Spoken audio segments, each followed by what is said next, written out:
আপনার কদরের রাত্রিবেলা 26 তারিখ দিন যায় রাত্রিবেলা হুজুর খতম দিয়ে দোয়া করে সারতে পারতো না।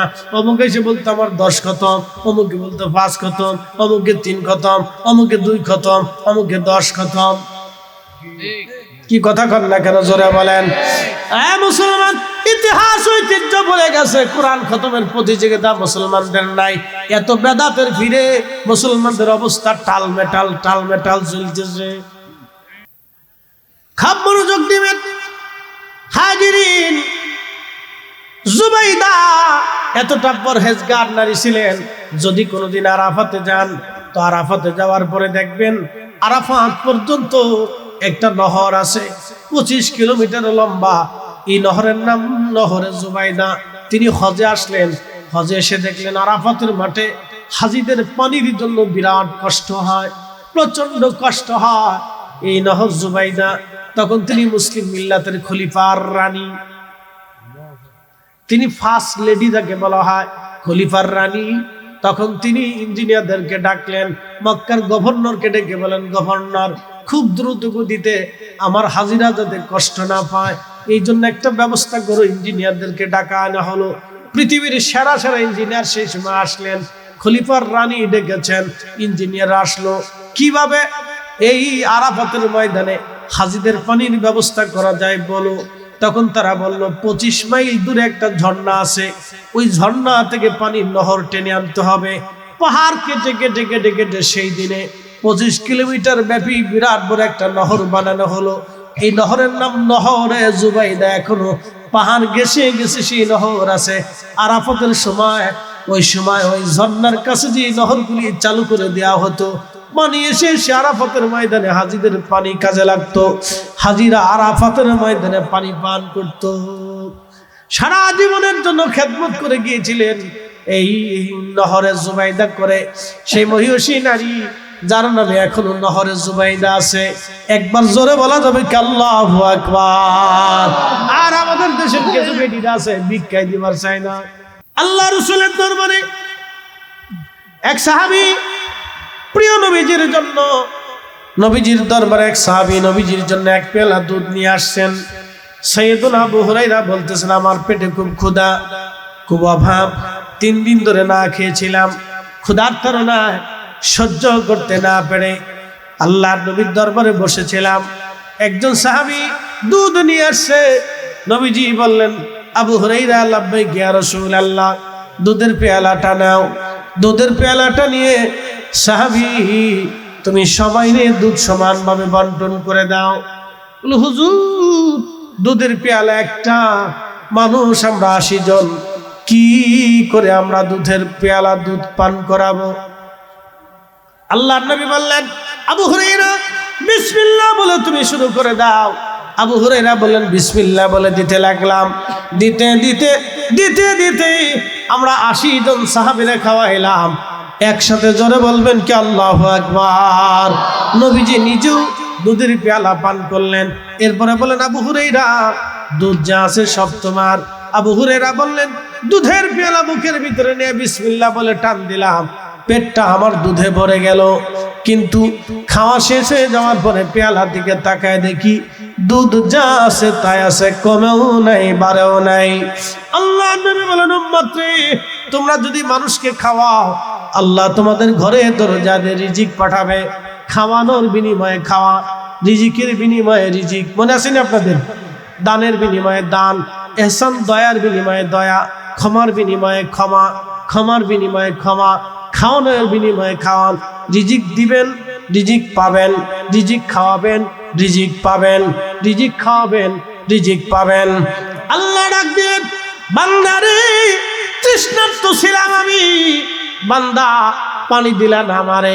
বলে, আল্লাহ তুমি আবার কখন তৃষ্ণার্ত ছিলা?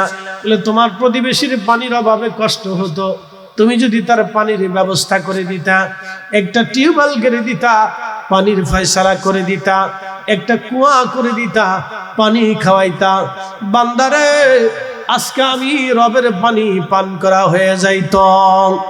আল্লাহ ডাক দিবে, বান্দারে আমি অসুস্থ ছিলাম, তুমি আমার সেবা করো নাই। আল্লাহর বান্দা বলবে, রাব্বি বলো কি? তুমি তো শাফি, শেফা দান করনেওয়ালা। আল্লাহ গো, তুমি আবার অসুস্থ কখন হইলা? আল্লাহ ডাক দিয়ে বলবে, বান্দারে, তোমার প্রতিবেশী, তোমার দেশের গরিব মানুষ টাকার অভাবে চিকিৎসা হতে পারে নাই, ওষুধ কিনতে পারে নাই। বান্দারে, তুমি যদি সেই দিন তোমার ওই ভাইটাকে ওই বোনের চিকিৎসা করাইতা, ওষুধ কিনে দিতা, তাহলে আমি আল্লাহর সেবা করা হয়ে যাইতো। আমাদের বাংলাদেশের চিন্তা চেতনা খুব মারাত্মক। আপনার তো বিশ্ব রোডের আশেপাশে থাকেন না, এই জন্য বুঝেন না। বাংলাদেশে বড় বড় রোডে যখন অ্যাক্সিডেন্ট হয়, তখন কিছু মানুষ যায় উদ্ধার করার জন্য, কিছু মানুষ যায় পকেট হাতানোর জন্য। কি আসতে কোন কেজরে বলেন? কিছু মানুষ যায় পকেট হাতানোর জন্য। দেখি পকেটে কি আছে। যারা অ্যাক্সিডেন্টে পড়ে তাদেরকে জিজ্ঞেস করবেন। কিছু মানুষ পকেট হাতে সোনা দানা টাকা পয়সা, মহিলাদের কানেরটা গলারটা সিঁড়ি টিড়ে নিয়ে চলে যায়, মোবাইল টোবাইল নিয়ে চলে যায়। আবার কিছু মানুষ যায় মোবাইল দিয়ে ভিডিও করার জন্য। আল্লাহ ডাক দিবে, বান্দা আমি তৃষ্ণার্ত ছিলাম, তুমি আমারে পানি দাও নাই। বান্দা বলবে, রব্বি, বলো কি, বলো কি আল্লাহ, তুমি আবার কখন তৃষ্ণার্ত ছিলাম? আল্লাহ গো, তুমি তো তৃষ্ণা মিটাও, তুমি আবার কখন তৃষ্ণার্ত ছিলে? আল্লাহ দেখেন, আল্লাহ ডাক দিবে, বান্দারে, তোমার প্রতিবেশী পানির অভাবে ছিল। আরবের দেশে পানির বড় অভাব, আরবের দেশে পানির বড় অভাব। যদি কখনো আরাফাতে যান, যদি কখনো হজে যান, তাহলে দেখবেন গরমের দিন যদি হজে পারে, গত বছর আগের বছর ছিলাম, আরে গরমে হিট স্ট্রোকে 7,000-এর মতো হাজি মারা গেছিল এই বছর। এত পরিমাণে গরম, খুব মনোযোগ দিবেন। 7,000-এর মতো হাজি গরমে মারা গেল। আমার চোখের সামনে 2জন মিশরি হাজি মারা গেল। বাবলা গাছের নিচে মিশরি হাজি মারা গেছে। ওই আরাফাতের মাটি প্রেসিডেন্ট মরহুম জিয়াউর রহমান সাহেব বাবলা গাছ লাগিয়ে দিয়ে এসেছিলেন, সেই জন্য ওনার ওই গাছের নাম হলো জিয়া গাছ। আরাফাতে এখন আছে জিয়া গাছ। যদি আপনারা যান তো আরাফাতে এখনো দেখবেন হাজিরা ওই আরবের মানুষ বলে জিয়া গাছ, ওরা বাবলা চিনে না, ওরা বলে জিয়া গাছ। সেই গাছ এখনো আছে।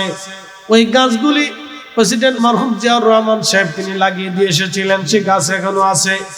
ওই গাছের নিচে হাজি মারা গেল আমার চোখের সামনে। ভাই, খুব মনোযোগ দিয়ে কথাগুলি শুনবেন। প্রচন্ড গরমে আহা, ওখান থেকে হেঁটে হেঁটে যখন মুজদালিফাতে আসবেন, তখন বুঝবেন পানি কি জিনিস। মুজদালিফা থেকে হেঁটে হেঁটে যখন আপনি জমারাতে শয়তানকে পাথর মারতে আসবেন, অনেক হাজি মনের আনন্দে আসে, আজকে শয়তানকে পাথর মারবো। শয়তানও দাঁড়ায় দাঁড়ায় দেখে আজকে কোন হাজি আমার পাথর মারার জন্য আসে, দেখবো। ওই সময় শয়তান দূরে দাঁড়ায় দেখে ঘুষিয়ে হাজি আমার পাথর মারার জন্য আসতেছে। ঘুষি হাজি চিনতেননি যে হাজি ঘুষ খায়, ঘুষ খাইয়া তারপরে হজে গেছে।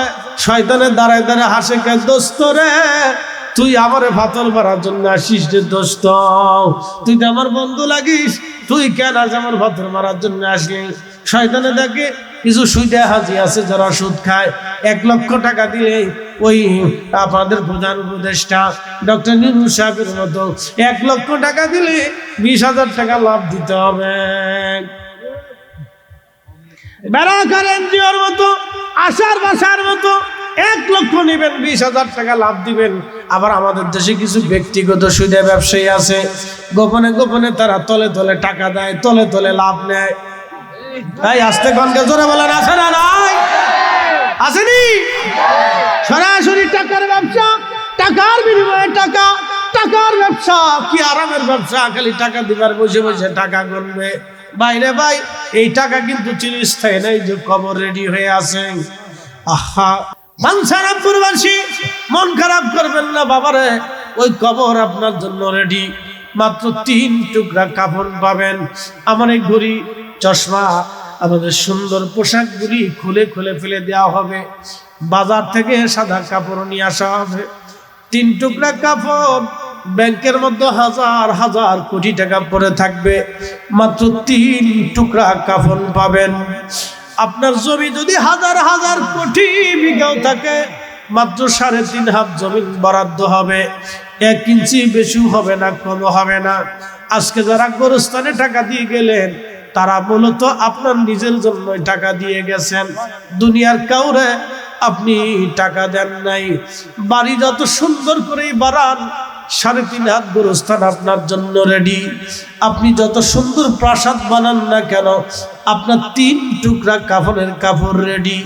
এর বেশি 1 ইঞ্চি পরিমাণ আপনার বরাদ্দ হবে না। হাজার হাজার কোটি টাকার মালিকের জন্য যে কাফন, মিসকিনের জন্য একই কাফন। আহা, একেবারে হাজার হাজার কোটি টাকার জন্য যে 3.5 হাত বরাদ্দ, মিসকিনের জন্য একই বরাদ্দ।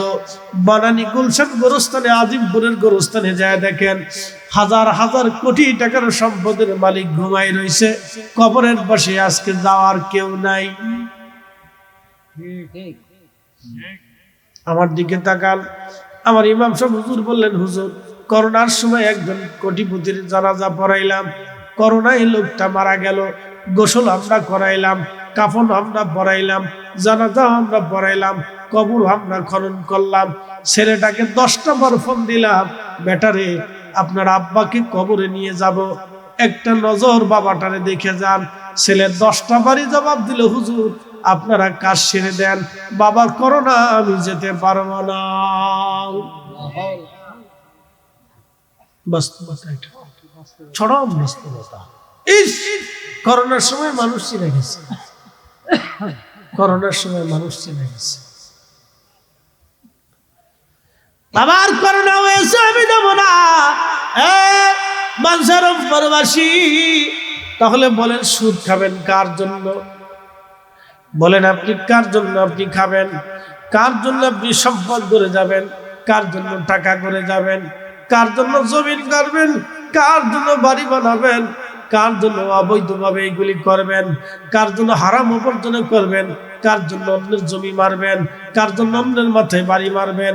ভাই ভাইরে কেন লাঠি দিয়ে আঘাত করবেন? ভাই ভাইয়ের মাথায় কেন বাড়ি মারবেন? কেন গো সন্তান বাবারে বাড়ি থেকে বের করে দিবেন? কেন মার সাথে দুর্ব্যবহার করবেন? বলেন একই কবর।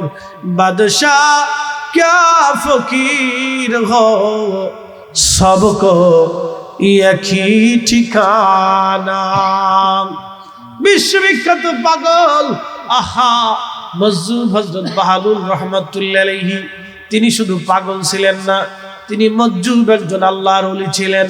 কিছু দুনিয়াতে মজজুব থাকে যারা আল্লাহর ওলি হয়ে থাকে, কিন্তু মানুষ জানে না যে তারা আল্লাহর ওলি হয়ে কবরে চলে গেল। তারা কাম, রিয়া, মদ, মোহ, কামনা, বাসনা, আশা, আকাঙ্ক্ষা, যাতনা, দুঃখ, সুখ সবকিছুকে পরিত্যাগ করে শুধু আল্লাহর জন্য নিজের জীবন কুরবানি করে। বাড়িঘর তারা করে না, সংসার বিরাগী হয়ে যায়। দুনিয়ার ধন সম্পদের লোভ করে না, হিংসা অহংকার তারা করে না, অল টাইম আল্লাহর ইবাদতের মধ্যে কাটায় দেয়। এইগুলি আত্মাকে বলা হয় ইয়া আইয়াতুহান নাফসুল মুতমাইন্না। এরা প্রশান্ত আত্মা, এরা প্রশান্ত আত্মা, এরা প্রশান্ত আত্মা। আমাদের দেশের একদল আছে খালি মাজার ভাঙতে চায়, মাজার ভাঙতে চায়। ভাঙতে থাকো, এমন একদিন এমন একজনের মাজার ভাঙবা যিনি আল্লাহর দরবারে মঞ্জুরিয়াত পেয়ে রইছে। তার মাজার যদি একবার ভাঙো, কপাল পুড়ে যাবে, জুড়ার কোনোদিন লাগবে না। ওই পুরা কপালে ওষুধ লাগানোর সুযোগার হবে না গো সাধু, সুযোগার হবে না। এমন ভাবে কপাল পুড়ে যাবে, কপাল আর কোনোদিন জোড়া লাগবে না। পৃথিবীর কেউ এই কপাল জোড়া লাগাইতে পারবে না। আল্লাহ রাসূল বলেন, মান আদালি ওয়ালিয়ান ফাকাদ আযানতু বিল হারব। আমার ওলিদের সাথে যারা দুশমনি করে, আমি আল্লাহ তাদের সাথে যুদ্ধ ঘোষণা করি। সাবধান, খুব হিসাব কিতাব করে কাজ করেন। ওই শেষরা মৌলবীর পিছনে দৌড়াইয়া কিন্তু এইভাবে কিছু কইরেন না, তাহলে কিন্তু সর্বনাশ ডেকে আনবেন। কারণ ওই মৌলবী সাহেবকে কিয়ামতের ময়দানে হারিকেন ধরে তালাশ করে খুঁজে পাবেন না। এই কথা বলেন। প্রিয় উপস্থিতি, মজ্জুব বাহলুল কবরে থেকে সবসময় কবরে, বাহলুল কবরে রাস্তা দিয়ে যাচ্ছেন হারুন রশিদ সদল বলে বহর নিয়ে যাচ্ছেন। উনি তো খেলাফতের খলিফা। তো কত বড় খলিফা শুনে যান, আজ কত বড় খলিফা জেনে যান। বর্তমানে ইরান, ইরাক, ওমান, ইয়ামান, কুয়েত, কাতার, বাহরাইন, দুবাই, সৌদি, জর্দান, মিশর, লেবানন, লিবিয়া, এরপরে মরক্কো, আলজেরিয়া, নাইজেরিয়া, সুদান, মালে, আফ্রিকার এক বিরাট অংশ, ওইদিকে গ্রিস পর্যন্ত, তুরস্ক থেকে শুরু করে একবারে গ্রিসের কোনা পর্যন্ত বিরাট মুসলিম মিল্লাতের খলিফা ছিলেন খলিফা হারুন আর রশিদ। তিনার একজন বিবি, এই বিবির নাম, তিনার একজন বিবি, এই বিবির নাম ছিল জুবাইদা। কোনদিনও এই বিবি তাহাজ্জুদ নামাজ ছাড়ে নাই। আর আপনার দেশের বেটিরা ওযুই ঠিক মতো করে না। এখনকার কথা কয়ে তো লাভ নাই, হুজুরে ফতোয়া দিয়েছে কোরআন খতম বেদাত।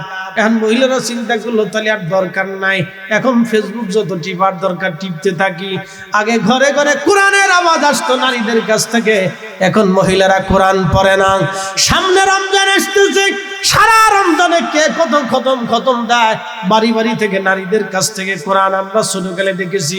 আমাদের বোনেরা, চাচিরা, দাদিরা, মারা, খালুরা, খালারা, ফুফুরা কোরআন শরীফ তেলাওয়াতের প্রতিযোগিতা করত। ঘরে ঘরে থেকে ওই রাত্র গভীর খুব মনোযোগ দিবেন। হযরত সাইয়েদুনা ঈসা রুহুল্লাহ আলাইহিস সালামের জমানাতে ঈসা রুহুল্লাহর উম্মতরা বলল, গো নবী আপনি একটু আমাদেরকে হযরত নূহ আলাইহিস সালামের বেটা হযরত হাম আলাইহিস সালাতু ওয়াস সালামকে একটু জিন্দা বানান। হযরত ঈসা রুহুল্লাহর একটা মুজিজা আল্লাহ দিয়েছিলেন। তিনি কোন কবরের পাশে দাঁড়ায়া কুম বিজনিল্লাহ বলে যখন ডাক দিতেন, তখন হাজার বছরের পুরাতন কবরওয়ালা জিন্দা হয়ে ঈসা রুহুল্লাহর সামনে দাঁড়ায় যাইত। একবার আওয়াজ তুলে বলা যাবে কি আল্লাহু আকবার। ভোরভরিয়াবাসী, বাঞ্ছারামপুরবাসী মনোযোগ দেন। আল্লাহ এক একজন নবীকে এক একটা মুজিজা দিয়েছিলেন। হযরতে দাউদ আলাইহিস সালাতু ওয়াস সালামকে আল্লাহ কণ্ঠের মুজিজা দিয়েছিলেন। এত সুন্দর কণ্ঠ আল্লাহ দাউদকে দিয়েছিলেন। উনি যখন জবুর শরীফ তেলাওয়াত করতেন, জবুরের সুরের মধ্যে ৭০টা সুর দিতেন। ৭০ সুরের মোহনার ভিতরে পড়ে কত পশু পাখিরা ছটফট করে মারা যাইত, কত মানুষ সারা রাত পর্যন্ত দাউদের তেলাওয়াত শুনতো। নবী দাউদের তেলাওয়াত শুনতে আসিয়া নদীর মাছগুলি, সাগরের মাছগুলি সাগরের কিনারায় এসে, নদীর কিনারায় এসে কান পেতে পানির উপর থেকে কান খাড়া করে দিয়ে তারা তেলাওয়াত শুনতো। বনের পশুরা, বাঘ আর সিংহ আর হরিণগুলি এক কাতারে বসে বসে তারা তেলাওয়াত শুনতো। বাঘ হরিণকে আক্রমণ করতো না, সিংহ মহিষকে আক্রমণ করতো না, কেউ কাউরে ধরতো না। কিন্তু দাউদের জবুর তেলাওয়াত শুনে শুনে পশু পাখিরা পর্যন্ত মুগ্ধ হয়ে বসে থাকতো। সময় কেমনে চলে যায় তারা বুঝতো না। একটা জবান বন্ধ থাকবে না। চিৎকার মেরে জোরে বলেন আল্লাহু আকবার। হযরত দাউদ আলাইহিস সালামের জামানাতে দাউদের উম্মতেরা ইহুদি একদল জেলে সাগরের মাছগুলি সাগরের কিনারায় এসে দাউদ আলাইহিস সালামের তেলাওয়াত শুনতো। দাউদের তেলাওয়াত শুনে মাছগুলি আবার সাগরে চলে যাইতো। কিন্তু জেলে যারা ছিল, দুষ্ট জেলেরা, ওই মাছ শিকার করার জন্য তারা জাল পেতে দিত। কোনো মাছ আর বের হতে পারত না। এইভাবে মাছ তুলে তুলে তারা খাওয়া শুরু করলো। আল্লাহ পাক দাউদরে জানাইলেন, দাউদ তোমার উম্মতেরা অবাধ্য হয়ে যাচ্ছে, তোমার উম্মতদেরকে বলো শনিবারের দিন যেন তারা মাছ না মারে। কারণ ইহুদিদের জন্য আল্লাহ দিয়েছিলেন শনিবার, আর খ্রিস্টানদেরকে আল্লাহ দিলেন রবিবার, আর আমাদেরকে আল্লাহ দিলেন ইয়াউমুল জুমআ, শুক্রবার। আল্লাহর নবী বললেন, আমার উম্মতরা তোমরা শোনো, কোন নবীকে আল্লাহ জুমআ দেন নাই। আদম সফিউল্লাহ থেকে ঈসা রুহুল্লাহ আলাইহিস সালাতু ওয়াস সালাম পর্যন্ত 2,24,000 নবী রাসূল চলে গেছে। কোন নবী রাসূলকে আল্লাহ জুমা দেন নাই। আল্লাহ শুধু আমার উম্মতকে আল্লাহ জুমা দিয়েছেন। সাহাবীরা রে, আমার উম্মতের 70 গুণ মর্যাদার একটা মর্যাদা হলো জুমা। আমার উম্মতরা জুমা নামাজ পড়ার জন্য গোসল করে পবিত্র হয়ে পাকসাফ হয়ে হেঁটে হেঁটে মসজিদে যাবে, ইমাম সাহেবের কাছাকাছি বসবে, আবার পায়ে হেঁটে হেঁটে মসজিদ থেকে তারা নামাজ পড়ে আদবের সাথে চলে আসবে। প্রিয় নবী বলেন, উম্মতরে, প্রত্যেক কদমে কদমে আল্লাহ 1 বছরের নেকি, 1 বছর ধরে ইবাদত করলে যত নেকি হয়, প্রত্যেক কদমে কদমে আল্লাহ তত নেকি দিবে। 1 বছর রোজা রাখলে যত নেকি হয়, প্রত্যেক কদমে কদমে আল্লাহ এই 1 বছরের রোজা রাখার নেকি দিবে। এইভাবে যদি আমার উম্মতেরা, নবীর উম্মতেরা যদি 500 কদম হেঁটে যায়, 500 বছরের নেকি হবে। 500 কদম যদি হেঁটে আসে, আরো 500 বছরের নেকি হবে।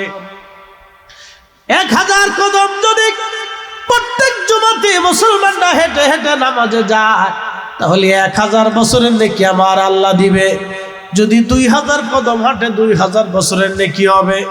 যদি 5000 কদম হাঁটে, 5000 বছরের নেকি হবে। যদি 10000 কদম হেঁটে হেঁটে মসজিদে জুমার দিনে নামাজ পড়তে যায়, 10,000 বছরের নেকি আমার আল্লাহ আমলনামায় দিবে। একটা জবান বন্ধ থাকবে না, চিৎকার মেরে বলেন আল্লাহু আকবার। কিন্তু আফসোস, এই উম্মত গরু চুরি করে। কি চুরি করে? গরু চুরি করে, ছাগল চুরি করে, মুরগি চুরি করে, জুতা চুরি করে। সারা পৃথিবীতে যত মাহফিল হয়, তার থেকে বেশি মাহফিল শুধু বাংলাদেশে হয়। বাংলাদেশে যত মাহফিল হয়, সারা দুনিয়াতে এত মাহফিল হয় না। বাংলাদেশে যত গরু চোর আছে, সারা দুনিয়াতে এত গরু চোর নাই। আমরা এমন মুসলমান এখন হইছি, টাকা হাওলাত পেলে আর টাকা ফেরত দেই না। কি কথা কর না কেন? দোকানে বাকি খাইলে আর দোকানদারের সামনে দিয়ে আড়ে না। Made in Bangladesh. আর একবার যদি কাজ হয়েছে রে, কাগজ কলম ছাড়া টাকা যদি একবার 2, 4, 5, 10 লাখ টাকা দেন, ওই টাকা জীবনে ফেরত পাবেন বলে আশা করা যায় না। এরাও আবার নামাজ পড়ে, সামনে মাহে রমজান আসতেছে, নামাজ পড়বে, রোজা রাখবে। এদেশে এমন মুসলমান আছে 30 বছর নিজের বোনের জমি বুঝাই দেয় না। 30 বছর পার হইল, বোনের জমি বুঝাই দিল না। বোনে এসে কয়, ভাই দিবি না পরে নিস, বাইরে দিবি না পরে নিস, বাইরে দিবি না পরে নিস, পরে নিস কয়ে কয়ে 30 বছর পার হয়ে গেছে। ভাই দিবি না পরে নিস। 30 বছর পার হয়ে গেল, ভাই মা মরে গেল, বাবা মরে গেল। বোনে চিন্তা করে, ভাইটাই আমার আছে, যদি ভাইয়ের নামে সালিশ দরবার ডাকি, মামলা মোকদ্দমা দিই, তাহলে ভাই কোনোদিন আমার ঘরের দরজা খুলবে না। ভাই ছাড়া তো আর আমার আপন কেউ নাই। বোনেরা ভাইয়ের বিরুদ্ধে মামলাও করে না, সালিশ দরবারও ডাকে না। ওইভাবে ভাইটা বোনের জমি বুঝাই দিল না। আচ্ছা আপনারা বলেন তো, যে ভাই 30 বছর বোনের জমি বুঝাই দিল না, বোনের জমি থেকে ওই ভাই খাবার খায়, খাসি কিনে খায়, গরু কিনে খায়, মুরগি কিনে খায়, চাল কিনে খায়, ডাল কিনে খায়, পোশাক কিনে, ওই টাকা দিয়ে ইফতার কিনে, খেজুর কিনে। আপনারা বলেন তো, 30 বছরের নামাজ কবে হইল? নামাজ কবে হয়েছে আমার বুঝে? নামাজ পড়ার জন্য তো শরীর পাক দরকার, জায়গা পাক, কাপড় পাক। আমার এই চাদরে যদি গোবর লেগে থাকে, তাহলে এই চাদর নিয়ে নামাজ পড়লে নামাজ হবে না। আমার শরীর যদি ওযু ছাড়া থাকে, নামাজ পড়লে নামাজ হবে না। ভুরু ভুরি আবাসী 30 বছর ধরে ওই ভাইটা বোনের জমি খাইলো, হারাম খাচ্ছে, বোনরে বুঝাই না দিয়া হারাম খায়। 30 বছর ধরে যে ভাইটা হারাম খাচ্ছে, হারাম খায়, নামাজ কবে হইলো আমার একটু বুঝাই দেন।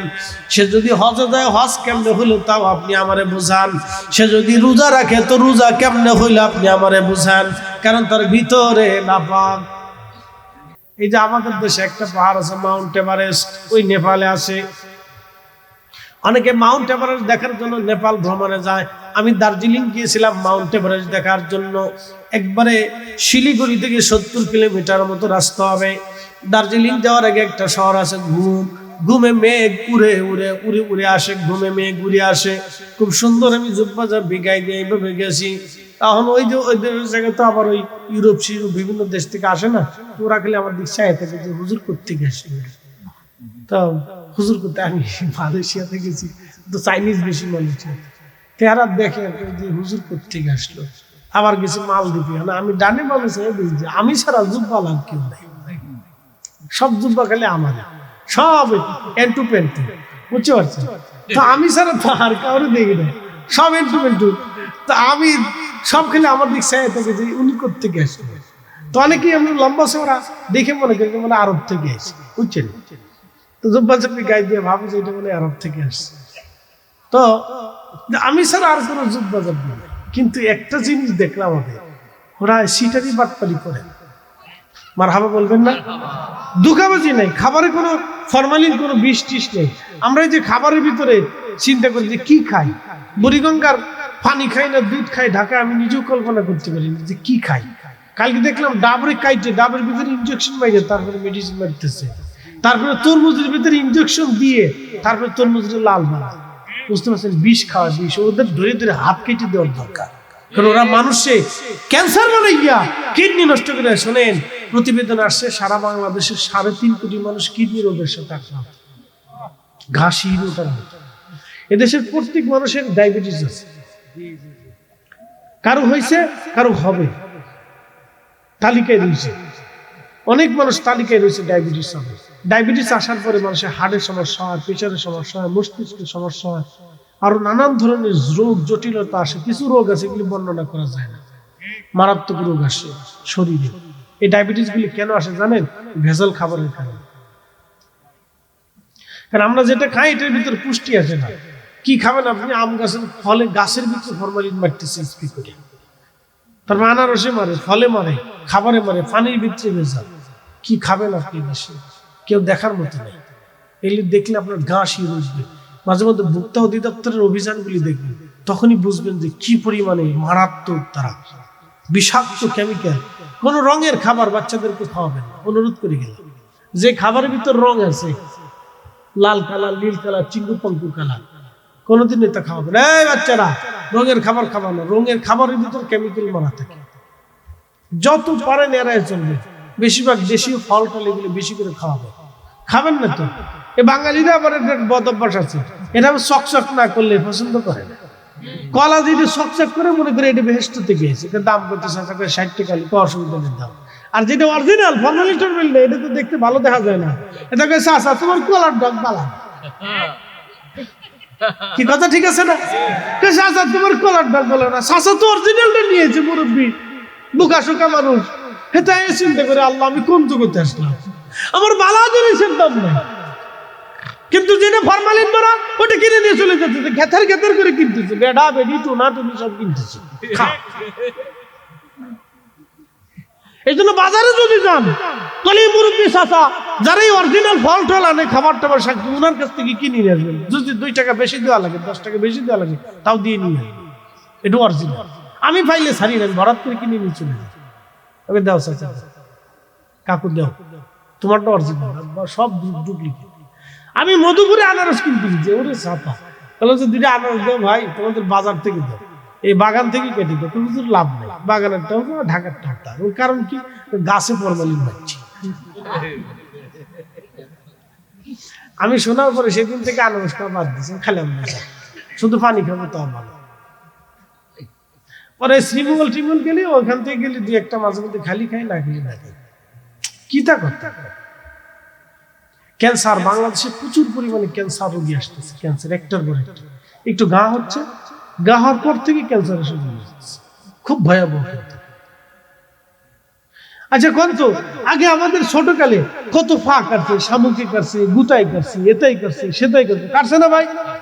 তখন তো এই কোরামিন ইঞ্জেকশন মারা লাগে না, এখন ওই টিটিনাসের ইঞ্জেকশন দেওয়া লাগে। একটু লোহার সোয়া কোনো কিছু কাটলে বাচ্চারা টিটিনাস না কি বলে, একটা ইঞ্জেকশন দিতে হয়।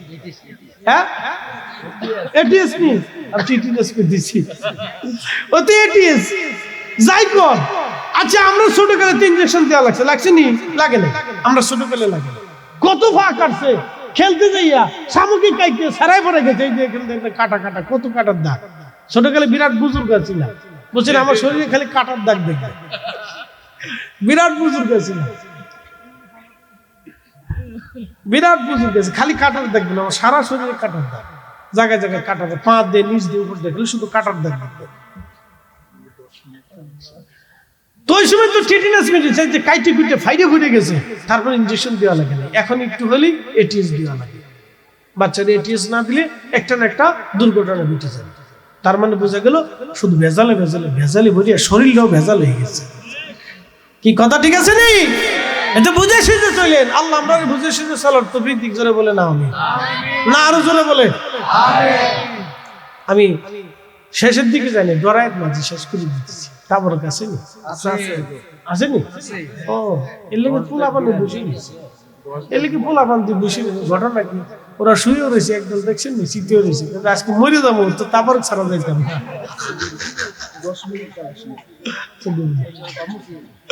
ওরা শুয়ে রয়েছে, আজকে মরে যাবো তো মার চড়তাম। থাক বাবা তোরা শুয়ে থাক, তুই যাইস না, তারপর খাবেন ভালো জিনিস।